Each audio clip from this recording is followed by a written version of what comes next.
Fera, quando conversamos aqui sobre corrente elétrica, falamos que existem meios que são condutores elétricos e meios que são isolantes elétricos. O meio é condutor quando permite a passagem de portadores de carga através dele.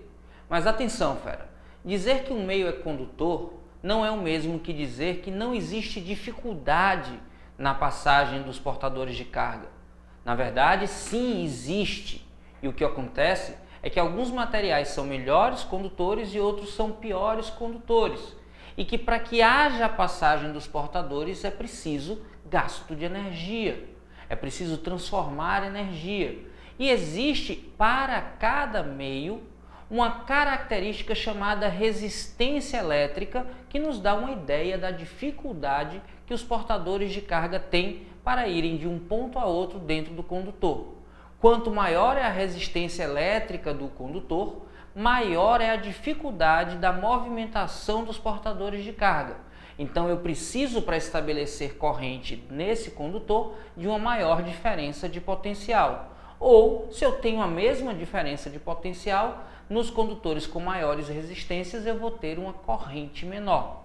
Então perceba, fera, que existe uma relação entre essa resistência do meio, a diferença de potencial e a intensidade de corrente. É exatamente a razão entre a diferença de potencial e a intensidade de corrente elétrica que vai definir essa característica chamada resistência. Anote isso aí, fera. Quando a gente fala de resistência elétrica, a resistência elétrica de um condutor é a razão entre a diferença de potencial que é estabelecida nele e a intensidade da corrente elétrica que o atravessa. No Sistema Internacional de Unidades, a unidade de resistência elétrica é o volt dividido por ampere. E volt dividido por ampere, fera, é ohm. Atenção, por que ohm? Porque George Simon Ohm foi o cientista que primeiro sistematizou os estudos que relacionavam a intensidade de corrente e a diferença de potencial. Ele inclusive percebeu que alguns condutores para uma determinada temperatura apresentam resistência constante. Para esses resistores, a diferença de potencial e a intensidade de corrente são diretamente proporcionais.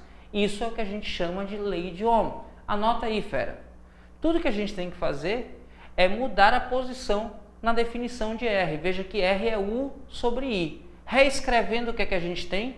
Que U é igual a R vezes I. Se o valor de R é constante, a diferença de potencial e a intensidade de corrente são diretamente proporcionais. Essa, fera, é a primeira lei de Ohm. Os resistores que têm resistência constante, fera, são conhecidos como resistores ômicos, em alusão à primeira lei de Ohm. Então você já sabe, quando a gente falar de resistor ômico, a gente está falando de resistor de resistência constante. Na maioria dos problemas, fera, a gente assume que ao falar de resistor, a gente está falando de resistor ômico. E é importante que você diferencie, fera. Resistor é o dispositivo, resistência é a característica do resistor associada à dificuldade maior ou menor da passagem de corrente por ele. Então, resistor é o dispositivo eletrônico, resistência é uma característica desse resistor. Quando eu digo que o resistor é ômico, eu estou dizendo que a resistência deste resistor é constante para uma dada temperatura. Anote isso aí, fera. Quando a gente tem um resistor ômico, a razão entre U e I é constante, ou seja, a resistência elétrica do resistor é constante. Se eu coloco um gráfico para relacionar o valor de U e o valor de I, como as grandezas são diretamente proporcionais, fera, o gráfico é esse aqui, ó, linear, a partir da origem em uma reta. Simples assim. Agora, fera, se o resistor não é ômico, o valor de U sobre I é variável. Atenção, a gente vai calcular a resistência do resistor da mesma forma, U sobre I. A diferença é que o valor de R não é constante, então não tem sentido de falar a resistência do resistor, e sim a resistência do resistor quando submetida a uma dada DDP. A resistência do resistor quando a DDP é igual a 10 volts, vale. A resistência do resistor quando ele está submetido a uma DDP de 20 volts, vale. Ou também falar da resistência para uma dada corrente. A resistência do resistor quando percorrido pela corrente de 5 A, vale. A resistência do resistor quando percorrido por uma corrente de 15 A, vale. Então perceba, fera, quando eu digo a resistência do resistor vale tanto, eu já estou assumindo que essa resistência é constante. Então eu estou assumindo que o resistor é ôhmico.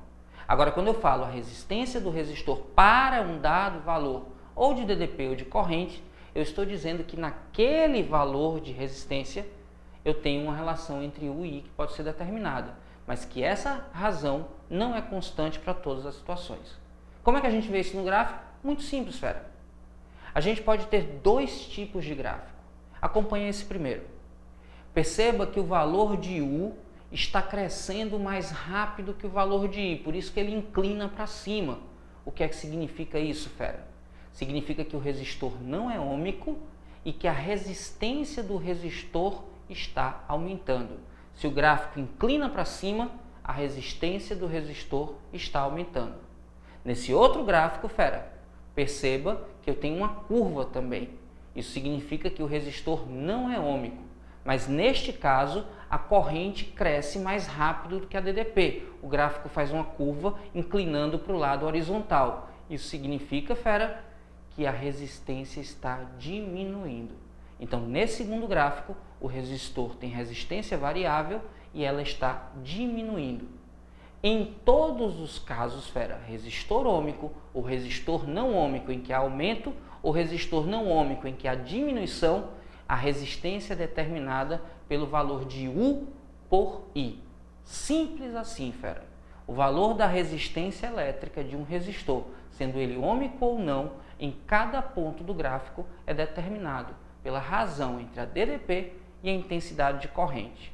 Quando, para uma dada temperatura, esse R da resistência é constante, nós temos que U é diretamente proporcional a I, primeira lei de Ohm, U igual a R vezes I. Acompanhe nos exemplos e veja como é simples fazer questões sobre isso.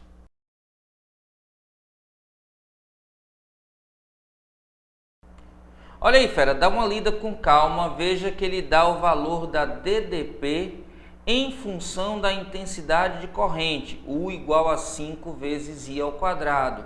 E pergunta qual é o valor da resistência elétrica para a corrente de 2 A. Aí fala sério, né, fera? Resistência é muito fácil. Resistência é U sobre I. No caso, ele está dando o valor de U em função de I e a gente pode simplificar. Eu tenho 5 vezes I ao quadrado, que ele diz aí no texto que é o valor de U, tudo isso dividido por I. Simplificando I ao quadrado por I, eu fico que R é igual a 5 vezes a intensidade da corrente. Como ele diz que quer saber a resistência para a intensidade de corrente igual a 2 A, é só substituir I por 2 e você encontra que o valor da resistência é 10 ohms. Alternativa correta, letra B. B de boazinha, fera. Tranquila, fácil demais. Continue acompanhando ao vídeo.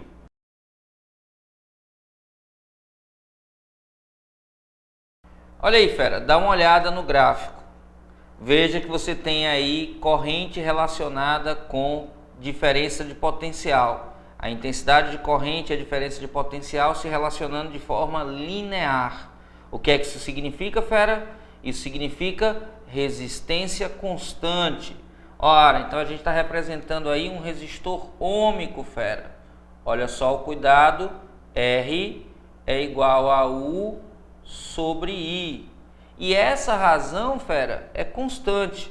Então a gente pode dizer que a DDP na primeira situação está para a intensidade de corrente da primeira situação, assim como a DDP na segunda situação está para a intensidade de corrente na segunda situação. Simples assim. Ele diz no texto que quer saber quanto é a corrente quando a DDP for 96 volts. E mostra esse gráfico que a gente pode pegar qualquer valor de DDP com corrente. Eu vou pegar, por exemplo, aí, fera, quando a corrente é 5. Perceba que para a intensidade de corrente 5, a DDP é igual a 40. Então, eu tenho que 40 está para 5, assim como a DDP que eu procuro está para a intensidade de corrente que eu procuro. A DDP ele disse quanto valia, 96. Então, eu vou encontrar a intensidade de corrente. 40 está para 5, assim como 96 está para I2. Produto dos meios é igual ao produto dos extremos, fera. 40 vezes I2 é igual a 5 vezes 96.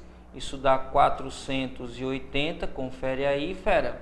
A intensidade de corrente I2 vai ser igual a 480 dividido por 40, que dá igual a 12 amperes. Tranquilo, fácil, sem dificuldade, fera. Só lembrar, se a relação entre a DDP e a corrente é linear, o resistor é ômico e a razão U sobre I é constante. Simples assim. Continue acompanhando o vídeo.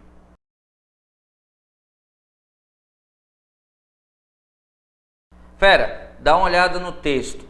Ele pede para a gente comparar e dizer quanto vale a razão R sobre R0. E ele diz para a gente qual o valor de R0. Ele diz que R0 é igual a 4 ohms. E diz para a gente que quando a lâmpada está funcionando, a sua potência é de 0,9 watts se ligada a uma DDP de 6 volts. Ora, fera, essa resistência é a resistência quando a lâmpada está desligada. Ao ligar a lâmpada, o aquecimento do filamento faz com que haja um aumento da resistência desse filamento. E aí, quando a lâmpada está funcionando plenamente, ela vai ter uma resistência diferente, mas que eu posso calcular sabendo quem é potência e DDP. Basta que eu lembre que eu posso relacionar potência com diferença de potencial e resistência assim, ó. P igual a U ao quadrado sobre R. Logo, o valor da resistência vai ser a razão entre o quadrado da DDP e a potência. Ora, a DDP é 6, 6 ao quadrado é 36, dividido por 9, na verdade por 0,9. Então eu vou ficar aqui 36 dividido por 0,9, confere aí, fera, isso dá 40 ohms é a resistência quando a lâmpada estiver funcionando plenamente. E agora que eu tenho o valor da resistência e tenho o valor da resistência inicial, é fácil de encontrar o valor da razão entre elas, que é o que a questão quer saber. Substituindo, eu vou fazer o valor de R, que é 40, dividido pelo valor de R0, que é 4. Dividindo, eu vou encontrar 10, que significa que a resistência enquanto a lâmpada está funcionando é 10 vezes maior do que quando a resistência está fria antes da lâmpada funcionar. A alternativa que diz isso pra gente é a letra E, de eita, poxa, fera, essa foi tranquila demais, vamos junto. Viu aí, fera? Primeira lei de Ohm é muito tranquila. U igual a RI, o valor de U diretamente proporcional ao valor de I, se o R é constante. Agora, para definir o valor de R, R é igual a U sobre I, independente de ser ômico ou não. Quando é ômico, R é constante. Quando não é ômico, o R pode estar aumentando ou diminuindo dependendo de cada caso. Tranquilo, fera? Antes de ir para o material, assista só mais uma aula com a segunda lei de Ohm. E aí sim, a gente vai para o material e detona todas as questões. Fera, esse é seu ano. Lembre que você